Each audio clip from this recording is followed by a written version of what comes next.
ആശ്രയ FM 90 നാടിനൊപ്പം നാട്ടാർക്കൊപ്പം. Red Carpet. Stay tuned for your favorite celebrity. Hi, hello, good evening and welcome to Red Carpet with RJ Elikutty. ഇന്ന് red കാർപ്പറ്റില് എന്റെ കൂടെയുള്ളത് വളരെ special ആയിട്ടുള്ള ഒരു ഗസ്റ്റ് ആണ് കേട്ടോ. ഒരു ആക്സിഡന്റിലൂടെ, അതും സൈക്കിൾ ആക്സിഡന്റിലൂടെ സിനിമയിലേക്ക് കടന്നു വന്നിട്ടുള്ള ഒരാളാണ് എന്റെ കൂടെയുള്ളത്. ഓരോ വീഴ്ചയിലും ഉയർച്ച ഉണ്ടാവും എന്ന് പറയുമ്പോഴത്തേക്കും സൈക്കിളിൽ നിന്ന് വീണ് സിനിമയിലേക്ക് ഉയർത്തെഴുന്നേറ്റിട്ടുള്ള നമ്മുടെ പറവ മൂവിയുടെ ഹസീബ് ഗോവിന്ദ് ആണ് ഇന്ന് റെഡ് കാർപ്പറ്റിൽ നമ്മുടെ കൂടെയുള്ളത്. Govind, welcome to red carpet. Thank you. എന്തൊക്കെയുണ്ട് വിശേഷങ്ങൾ? സുഖമായിട്ടിരിക്കുന്നു. എപ്പോഴും ദാ ഇങ്ങനെ സുഖമായിട്ടിരിക്കട്ടെ. ഓക്കെ, അപ്പൊ എന്തായാലും ഞാൻ നേരത്തെ പറഞ്ഞല്ലേ, പറവ മൂവിയുടെ വിശേഷങ്ങൾ പറഞ്ഞ് എല്ലായിടത്തും ഇത് തന്നെയായിരിക്കും എല്ലാരും ചോദിക്കുന്നത്. സൗബിനിക്കാനെ എങ്ങനെയാ മീറ്റ് ചെയ്തത്, എങ്ങനെയാ സൈക്കിളിൽ നിന്ന് വീണത്, എങ്ങനെയാ പറവയിലേക്ക് വന്നത്, എങ്ങനെയാണ് ഹസീബ് ഗോവിന്ദിന്റെ ലൈഫിൽ സംഭവിച്ചിട്ടുണ്ടായിരുന്നത്? അത് എല്ലാവർക്കും പറഞ്ഞു മനസ്സിലായി. ഒന്നുമില്ല, സൗബിക്കന്റെ കടയിൽ വരാറുണ്ട്, അങ്ങനെ കണ്ട് ഇഷ്ടപ്പെട്ടെടുത്തതാണ്. അപ്പൊ ആദ്യമായിട്ടുള്ള ഒരു മൂവി ആയിരുന്നു ഈ പറവ മൂവി ചെയ്യുമ്പോ. എത്ര വയസ്സായിരുന്നു? 16-17 വയസ്സിൽ ആദ്യമായിട്ട് മൂവി സെറ്റിലേക്ക് പോവാണ്. നമ്മളെപ്പോഴും പറഞ്ഞു കേൾക്കുന്ന ആ ഒരു മൂവി സെറ്റിലേക്ക് ചെന്നപ്പോ എങ്ങനെ ഉണ്ടായിരുന്നു എക്സ്പീരിയൻസ് ഒക്കെ? അയ്യോ, അങ്ങനെയൊക്കെ ചോദിച്ചാൽ സൂപ്പറായിരുന്നു. ആദ്യത്തെ എക്സ്പീരിയൻസ് ആയിരുന്നു. പിന്നെ അത് കംഫർട്ടായി. 90 ദിവസം ഷൂട്ട് ഉണ്ടായിരുന്നല്ലോ, പിന്നെ സെറ്റായി. പറവ മൂവിയിലെ ഇച്ചാപ്പി ഹസീബ്, ഈ ഒരു കോമ്പിനേഷൻ ആണ് ഏറ്റവും കൂടുതൽ ഹിറ്റ് ആയിട്ടുണ്ടായിരുന്നത്. ഓക്കെ, അപ്പം ഈ ഒരു റിയൽ ഗോവിന്ദും ഹസീബും തമ്മിലുള്ള സിമിലാരിറ്റീസ് എന്തൊക്കെയായിരുന്നു? അയ്യോ, അതായത് ഒരു 60% ഇല്ല, ഒരു 70% കണക്റ്റഡ് ആണ് ഗോവിന്ദും ഹസീബും തമ്മിൽ. ഒരുപാട് അങ്ങനെ അഭിനയിക്കേണ്ടി വന്നില്ല, ഹസീബ് തന്നെയായിരുന്നു ഗോവിന്ദ് അല്ലേ? അതെ. ഓക്കെ, ഇപ്പൊ ഞാൻ ആദ്യമായിട്ട് ഫോർട്ട് കൊച്ചി മട്ടാഞ്ചേരി ഭാഗത്തേക്ക് വരാണ്. അപ്പൊ ഒരു മട്ടാഞ്ചേരിക്കാരൻ എന്ന നിലയിൽ ഞാൻ അവിടെ എന്തൊക്കെ കാര്യങ്ങളായിരിക്കും മസ്റ്റ് വിസിറ്റ് ചെയ്യേണ്ടത്? അതായത് ഇവിടെ ലൊക്കേഷനെക്കാട്ട് ഏറ്റവും കൂടുതൽ ഫുഡാണ് എക്സ്പ്ലോർ ചെയ്യാനുള്ളത്. ഓക്കെ, ന്യൂലിയെ പോയാല് നല്ല ഇറച്ചിച്ചോറ് കിട്ടും. അത് കഴിഞ്ഞ് നേരെ വന്നാല് നമുക്ക് എന്താ പറയാ, ബീഫ് ഓർ ബിരിയാണി ഉണ്ട്. റിനോസിൽ പോയ അവക്കാഡോ ഷേക്ക് കുടിക്കാം. ഇനി അപ്പുറത്ത് ഗുജറാത്തി സ്ട്രീറ്റിൽ പോയ ലസ്സി കുടിക്കാം. എന്തൊക്കെ വേണോ അതെല്ലാം ഇവിടെ ഉണ്ട്. അതാരും അധികം എക്സ്പ്ലോർ ചെയ്തിട്ടില്ല. അതാണ് സത്യം. അതായത് എല്ലാരും ഫോർട്ട് കൊച്ചി കാണാവുന്ന രണ്ടേ കാര്യത്തിന്, ഒന്ന് ബീച്ച് കാണാനും ജൂട്ട് സ്ട്രീറ്റ് കാണാനോ. പക്ഷെ അതിന്റെ ഇടയിൽ കുറെ സ്ഥലങ്ങളുണ്ട്, ആർക്കും അങ്ങനെ അറിയില്ല. അതേതാണ് ആ സീക്രട്ട് സ്ഥലങ്ങളൊക്കെ, അറിയാത്ത സ്ഥലങ്ങളൊക്കെ? അതായത് ഇവിടെ ഒരു മ്യൂസിയം ഉണ്ട്, പിന്നെ ഇവിടെ കുറെ സ്ഥലങ്ങളുണ്ട്. അതായത് ഒരു 10-400 വർഷം പഴക്കമുള്ള കുറെ സ്ഥലങ്ങളുണ്ട്. അതൊക്കെയല്ലേ വിസിറ്റ് ചെയ്യേണ്ടത്? തീർച്ചയായിട്ടും. ഇപ്പൊ ഗോവിന്ദ് പറഞ്ഞത് ശരിയാണ്. നമ്മളൊരു ഫോർട്ട് കൊച്ചി പ്ലാൻ ചെയ്യുമ്പോഴത്തേക്ക് എല്ലാവരും ഈ ഒരു ബീച്ചും അതുപോലെ തന്നെ ജൂ സ്ട്രീറ്റിലും ഒക്കെ പോയിട്ട് ഇങ്ങോട്ട് വരും. അപ്പൊ ഈ പറഞ്ഞിട്ടുള്ള വിവിധ തരത്തിലുള്ള ഫുഡ് എക്സ്പ്ലോർ ചെയ്യാനും സ്ഥലങ്ങൾ എക്സ്പ്ലോർ ചെയ്യാനൊക്കെ ആയിട്ട് മട്ടാഞ്ചേരിയിലേക്ക് ഞങ്ങൾ എല്ലാരെയും അങ്ങോട്ട് ഇൻവൈറ്റ് ചെയ്യുന്നില്ലേ? 100% ഓൾവേസ് വെൽക്കം മട്ടാഞ്ചേരി. ഒരു നടനാണ്. ഇപ്പൊ നമ്മള് സോഷ്യൽ മീഡിയയിലൊക്കെ കുറച്ച് നാളുകൾക്ക് മുൻപായിട്ട് സൂപ്പർ ട്രെൻഡിങ് ആയിട്ട് നിന്നിട്ടുണ്ടായിരുന്നത് ഗോവിന്ദിന്റെ ആ ഒരു തട്ടുകടയിലെ വിശേഷങ്ങളായിരുന്നു. എങ്ങനെയാണ് ഈ ഒരു തട്ടുകടയിലേക്ക് എത്തിയിട്ടുണ്ടായിരുന്നത്? അയ്യോ, ഇതൊരു കട ഒരു 10-35 വർഷമായിട്ടുണ്ട് ഞങ്ങളെ. അതായത് ഞങ്ങളിപ്പോ തുടങ്ങിയ കടയല്ല, അതായത് അച്ഛനും അമ്മയും തുടങ്ങി വെച്ചതാണ്. അത് ഞങ്ങള് നോക്കിയെടുത്തേ ഉള്ളൂ. ഓക്കെ, അവിടുത്തെ ഏറ്റവും സ്പെഷ്യൽ ആയിട്ടുള്ള ഡിഷ് എന്താണ്? ഇവിടെ സ്പെഷ്യൽ ഡിഷ് എന്ന് പറയാനൊന്നുമില്ല. മസാല ദോശ ഉണ്ട്, നെയ്യ് റോസ്റ്റ് ഉണ്ട്, പൊടി റോസ്റ്റ് ഉണ്ട്, പൊടി മസാല ഉണ്ട്, നോർമൽ ദോശ ഉണ്ട്.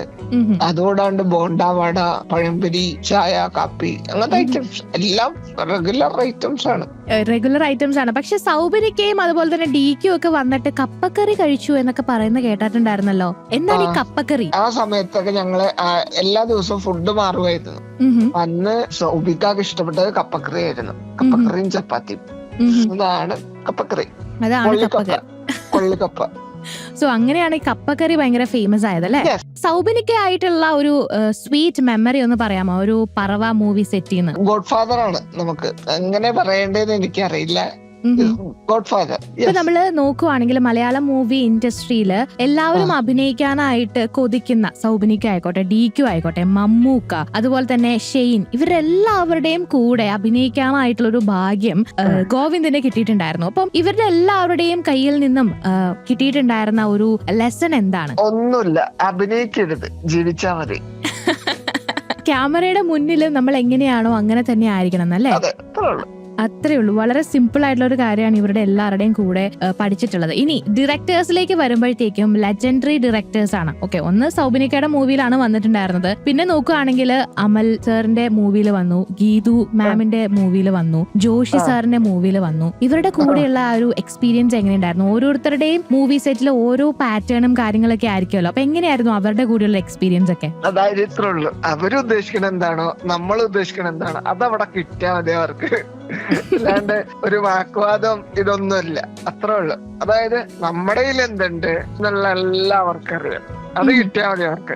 ഇപ്പൊ ബാക്കിയുള്ള മൂവീസ് നോക്കുകയാണെങ്കിൽ കൊമേഴ്ഷ്യൽ മൂവീസ് ആയിരുന്നു. ഇപ്പൊ നമ്മളെ ഭീഷ്മ പർവ്വം ആയാലും അതുപോലെ തന്നെ പൊറിഞ്ചു മറിയം ജോസൊക്കെ ആയാലും. പക്ഷെ മൂത്തോനിലേക്ക് വരുമ്പോഴത്തേക്കും അതൊരു ഡിഫറെന്റ് അപ്രോച്ച് ആയിരുന്നു. ഗീതു മാമിന്റെ അവാർഡിന് വേണ്ടിയിട്ടുള്ള ഒരു മൂവി കൂടിയായിരുന്നു. അപ്പോ ബാക്കിയുള്ള മൂവീസിൽ നിന്നുമുള്ള എന്തെങ്കിലും വ്യത്യസ്തമായിട്ടുള്ള ഒരു ഷൂട്ടിംഗ് എക്സ്പീരിയൻസ് അല്ലെങ്കിൽ അതിന് പ്രയർ ആയിട്ട് വേണ്ടിയിട്ടുള്ള ഒരു പ്രിപ്പറേഷനും കാര്യങ്ങളൊക്കെ മൂത്തോൻ മൂവിക്ക് വേണ്ടിയിട്ടുണ്ടായിരുന്നു. മൂത്തോൻ മൂവിക്ക് വേണ്ടി ഒറ്റ കാര്യമുള്ളൂ, പറവ ഇറങ്ങണതിന് മുന്നേ നമുക്ക് ഓൾറെഡി മൂത്തോനിൽ കാസ്റ്റ് ചെയ്തിട്ടുണ്ടായിരുന്നു. അപ്പൊ ഞങ്ങളത് എന്താ പറയാ, നമുക്ക് സത്യം പറഞ്ഞാല് അപ്പോഴും ആക്ടിങ്ങിന്റെ ABCD പഠിച്ചു വന്നേ ഉള്ളായിരുന്നു. നേരെ പടം ചെയ്യാത്രേ ഉള്ളൂ, അല്ലാണ്ട് വലുതായിട്ടൊന്നുമില്ല. ഓരോ സെറ്റിൽ പോകുമ്പോഴാണ് ഓരോന്ന് പഠിക്കുന്നത് അല്ലെ? അതെ. പറവയിലേക്ക് തന്നെ തിരിച്ചെത്തുമ്പോഴത്തേക്കും ഈ പ്രാവുകളെയൊക്കെ നേരത്തെ കൈകാര്യം ചെയ്തിട്ടുള്ള എക്സ്പീരിയൻസ് ഒക്കെ ഉണ്ടായിരുന്നു ഈ ഒരു മൂവിയിലേക്ക് വരുമ്പോ? ഉണ്ടായിരുന്നു. അതെ, അതല്ല ഞാൻ പറഞ്ഞു, അസീബും ഗോവിന്ദും തമ്മിൽ വലിയ വ്യത്യാസമൊന്നുമില്ല. ഓക്കെ, എന്നാലും ഈ ഒരു മൂവിക്ക്, ഈ പറവ മൂവിക്ക് വേണ്ടിയിട്ട് എന്തൊക്കെ പ്രിപ്പറേഷൻസ് ആണ് നടത്തിയിട്ടുണ്ടായിരുന്നത്? സൗബിനിക്ക് എന്തൊക്കെ ക്ലാസ്സുകളാണ് എടുത്ത് തന്നിട്ടുണ്ടായിരുന്നത് ഹസീബിന് വേണ്ടിയിട്ട്? ഒന്നും നടത്തിയിട്ടില്ല. ഒന്നും നടത്തിയിട്ടില്ല. അതായത് നമ്മുടെ കയ്യില് ആ സാധനം ഉണ്ടെന്ന് അറിയാം, അത്രേ ഉള്ളൂ. ഓക്കെ, എന്നാലും ഈ ഒരു പ്രാവുകളെയൊക്കെ ആയിട്ടുള്ള ആ ഒരു ട്രെയിനിങ് സെഷൻ ഒക്കെ ഉണ്ടാവുമല്ലോ, കാരണം അവർക്ക് നിങ്ങളുമായിട്ടുള്ള ഒരു പരിചയം വേണം. ഒരു വർഷം ട്രെയിനിങ് ഉണ്ടായിരുന്നു പ്രാവിന് വേണ്ടി, പ്രാവിനെ അടക്കാൻ വേണ്ടി. ഓക്കെ, അതെന്തായിരുന്നു ആ ഒരു പ്രൊസീജിയർ? എങ്ങനെയായിരുന്നു? അതായത് ഒന്നുമില്ല, ആ ഷൂട്ടിംഗ് അടുത്തുള്ള ടെറസില് ഞങ്ങളൊരു വലിയ കേജ് അടിച്ചിട്ട് പ്രാവിന് ഇവിടുന്നല്ല നാഗർകോവിലിൽ നിന്നാ കൊണ്ടുവന്നേ. ഇവിടുത്തെ പ്രാവല്ല അത്, നാഗർകോവിലിൽ നിന്ന് കൊണ്ടുവന്ന് ഇവിടെ പ്രാവിനെ അടക്കി ഒരു വർഷം എടുത്തു. അതിനടക്കാൻ വേണ്ടി മാത്രം ഒരു വർഷം എടുത്തു. അങ്ങനെ ട്രെയിൻ ചെയ്തെടുത്തതാ. എങ്ങനെയാണ് ട്രെയിനിങ് ചെയ്തിട്ടുണ്ടായിരുന്നത്? അതായത് ടെറസിൽ ഫുള്ള് വലിയ കേജ് അടിച്ചിട്ട് ഒരു 3 മാസം ആ കേജിന്റെ അകത്തായിരുന്നു. പിന്നെ ഞങ്ങള് കേജിന്റെ ടോപ്പ് മാത്രം തുറന്നു. പിന്നെ അതിന്റെ ഇടയിൽ പറപ്പിക്കാനും തുടങ്ങി. അതായത് ടൂർണമെന്റിന് പറപ്പിക്കണ പോലെ അത് തുടങ്ങാൻ തുടങ്ങി. അങ്ങനെയൊക്കെ പിന്നെ അത് സെറ്റായി. ആൻഡ് ഈ ഒരു സിനിമയിൽ തന്നെ നിങ്ങളുടെ ആ ഒരു കണക്ഷൻ ആണ് ഏറ്റവും കൂടുതൽ ആൾക്കാർ പറയുകയും സെലിബ്രേറ്റ് ചെയ്യുകയൊക്കെ ചെയ്തിട്ടുണ്ടായിരുന്നത്, ഹസീബ് ആൻഡ് ഇച്ചാപ്പി. ശരിക്കും അമൽ ഷായ് ആയിട്ടുള്ള ഒരു ഫ്രണ്ട്ഷിപ്പ് എങ്ങനെയാണ് നിങ്ങൾ രണ്ടുപേരും? ശരിക്കും എനിക്ക് അവനെ കിട്ടുന്നത് പറവ സിനിമയിൽ കൂടെയാണ്. ഞങ്ങൾ നല്ല ഫ്രണ്ട്സ് ആണ്. ഇപ്പോഴും നിങ്ങൾ ഇൻ ടച്ചിലുണ്ടോ? അതോ? ഇൻ ടച്ചിലാണ്. ഇന്നലെ കൂടി മെസ്സേജുള്ളൂ. നിങ്ങൾ ഇപ്പോഴും സ്റ്റിൽ ബെസ്റ്റ് ഫ്രണ്ട്സ് ആണ്. അപ്പൊ ഇനിയും ഒരു ഹസീബ് ഇച്ചാപ്പി കോമ്പിനേഷൻ നമുക്ക് പ്രതീക്ഷിക്കാനായിട്ട് പറ്റുമോ? 100% വെയിറ്റ് ചെയ്യുവാണ്. നല്ല സ്ക്രിപ്റ്റ് വന്നാൽ ചെയ്യും.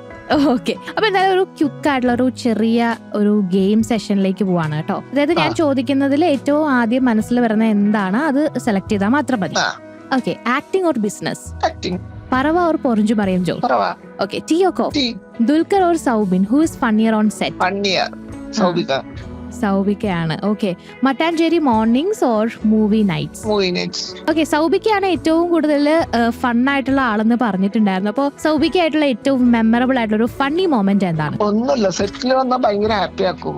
പിന്നെ എന്താ, മൂഡ് ഓഫ് ആണെങ്കിൽ ചിരിപ്പിച്ച് നമ്മുടെ മൂഡ് മാറ്റും. എനിക്ക് വേറെ എന്ത് വേണം? ഇപ്പൊ നമ്മള് ആദ്യമായിട്ട് മൂവിയിൽ അഭിനയിക്കുന്ന സമയത്തൊക്കെ ഒരു ടെൻഷനും അതുപോലെ തന്നെ ഒരു പ്രഷറൊക്കെ നമുക്ക് ഫീൽ ചെയ്യാലോ. അപ്പൊ ഇത്രയും വലിയൊരു കാസ്റ്റ് ആൻഡ് ക്രൂവിന്റെ കൂടെയാണ് പറവയിലാണ് ആദ്യമേ മുഖം കാണിക്കുന്നത്. അപ്പോ ഒരുപാട് ടേക്ക് പോയിട്ടുള്ള ഏതെങ്കിലും സീനൊക്കെ ഉണ്ടോ ആ മൂവിയില്? പിന്നെ ആ കല്യാണ വീട്ടില് ബാബിനെ വിളിച്ചാൽ മതി, തീരുന്ന പ്രശ്നമുള്ള നല്ല ടേക്ക് ഞാൻ 48 എണ്ണം പോയി. 48 എണ്ണം പോയിട്ടുണ്ട്. പിന്നീട് ഒരു സിനിമയിൽ ഇത്രയും ടേക്ക് ഒന്നും പോയിട്ടില്ലേ? ഇല്ല. ആ മൂവിയിൽ തന്നെ അത് ഭയങ്കര രസകരമായിട്ടുള്ള ഒരു സീനാണ്. അപ്പം അത് എപ്പോഴും മനസ്സിൽ നിൽക്കുന്ന ഒരു സീൻ കൂടിയാണല്ലേ? ഇപ്പൊ ലൈഫിൽ സംഭവിച്ചിട്ടുള്ള ഒരുപാട് കാര്യങ്ങളിൽ ഒന്നുകൂടി റീലീവ് ചെയ്യണം എന്ന് ആഗ്രഹിക്കുന്ന ഒരു മൊമെന്റ് ഉണ്ടെങ്കിൽ അത് ഏതായിരിക്കും?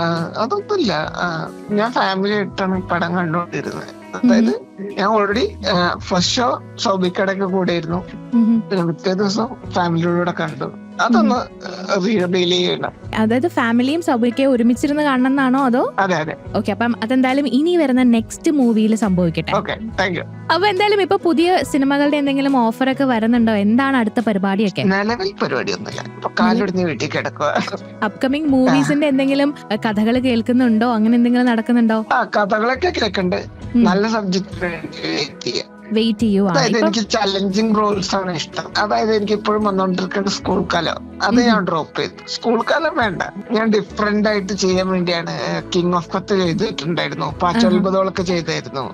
അതെനിക്ക് അങ്ങനത്തെ റോൾസ് ആണ് വേണ്ടത്. അതായത് എന്താ പറയാ, ആ ക്യാരക്ടറോട് ഇച്ചിരി ഇമ്പോർട്ടന്റ് വേണം, അത്രേ ഉണ്ട്. ഇപ്പം ചലഞ്ചിങ് റോൾസ് എന്ന് പറഞ്ഞു, ഇപ്പൊ നമ്മുടെ മലയാളം മൂവി എടുത്ത് നോക്കുവാണെങ്കിൽ ഒരുപാട് ചലഞ്ചിങ് റോൾസ് ചെയ്തിട്ടുള്ള ഒരുപാട് ആക്ടേഴ്സ് നമ്മുടെ ചുറ്റുമുണ്ട്. അപ്പം അവരൊക്കെ ചെയ്തതിൽ ഏത് തരത്തിലുള്ള ഒരു ചലഞ്ചിങ് റോളാണ് ഗോവിന്ദ് പ്രതീക്ഷിക്കുന്നത്? അങ്ങനെയൊന്നുമില്ല. അതായത് എനിക്ക് കിട്ടുന്ന ക്യാരക്ടറിനെ 100% ഗ്യാരണ്ടിയോടെ ചെയ്ത് അത്ര. ഫാമിലിയുടെ ഒക്കെ ഒരു സപ്പോർട്ട് എങ്ങനെയായിരുന്നു ഈ ഒരു മൂവി വേൾഡിലേക്ക് വരുന്ന സമയത്ത്? 100% സപ്പോർട്ടാണ്. 100% സപ്പോർട്ട് ആയിരുന്നു. സ്റ്റിൽ ആ സപ്പോർട്ട് ഉണ്ട്, ഇപ്പോഴും ഉണ്ട്. അതായത് സിനിമ വരുമ്പോ നീ സിനിമയ്ക്ക് പോക്കോ, ദെൻ തിരിച്ചു വരുന്ന സമയത്ത് കട നോക്കിയാൽ മതി എന്നല്ലേ? അത്രേ ഉള്ളൂ. ഓക്കെ, ഇപ്പം 16ഓളം സിനിമകളിൽ അഭിനയിച്ചിട്ടുണ്ട് ഇതുവരെ. വളരെ ചെറിയൊരു പ്രായത്തിൽ നിന്ന് സ്റ്റാർട്ട് ചെയ്തിട്ട് ഇപ്പം നമ്മൾ മമ്മൂക്കാനെയൊക്കെ പറയുന്നത് പോലെ കണ്ടാൽ പ്രായം തോന്നിക്കില്ല എന്ന് പറയുമ്പോഴും ഒരു 26ലേക്കൊക്കെ ഹിറ്റ് ചെയ്തോണ്ടിരിക്കുകയാണ് അല്ലേ? യെസ്. ഓക്കെ, അപ്പം ഇത്രയും നാളത്തെ ഇത്രയും സെറ്റിലൊക്കെ അഭിനയിച്ച് ഇത്രയും മൂവീസിലൊക്കെ അഭിനയിച്ച് വന്നപ്പോഴത്തേക്കും ആ ഒരു ജേർണിയിൽ മനസ്സിൽ തങ്ങി നിൽക്കുന്ന ഒരു ലെസൺ അല്ലെങ്കിൽ ഒരു എക്സ്പീരിയൻസ് എന്താണ്? അതായത് എന്ത് പറഞ്ഞാലും നമ്മൾ എന്ത് ചിന്തിക്കുന്ന അതിൽ ചിക്കുണ ബാക്കിയുള്ളവർ എന്ത് പറയുന്നു ഇല്ല. നമ്മൾ എന്ത് ചിന്തിക്കുന്നു അത് ചിക്കുണ നിൽക്കുക.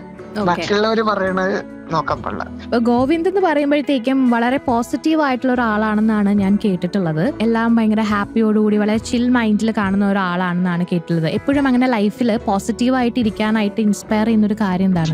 ഒന്നുമില്ല, അതായത് സന്തോഷം വന്ന കാര്യങ്ങൾ മാത്രം ആലോചിക്കുക, സങ്കടം ഒഴിവാക്കുക. അപ്പൊ എന്തായാലും ഒരുപാട് സന്തോഷമുണ്ട് നമ്മളോട് കുറെ വിശേഷമൊക്കെ പറഞ്ഞ് ജോയിൻ ചെയ്തതിൽ. ഫുൾ ഓൺ എനർജി ആയിട്ട് ബാക്ക് ടു സ്ക്രീനിലേക്ക് അടിപൊളി സിനിമകളിലൂടെ നമ്മളോട് ജോയിൻ ചെയ്യാനായിട്ട് പറ്റട്ടെ കേട്ടോ. Red carpet, A day with your favourite celebrities. നിങ്ങളുടെ ഇഷ്ടതാരങ്ങൾ എത്തുന്നു ആശ്രയ FM 90-ൽ. കേൾക്കാം റെഡ് കാർപ്പറ്റ് സെലിബ്രിറ്റി ചാറ്റ് ഷോയിലൂടെ എല്ലാ ഞായറാഴ്ചയും വൈകുന്നേരം 7 മണി മുതൽ 10 മണി വരെ. Stay tuned.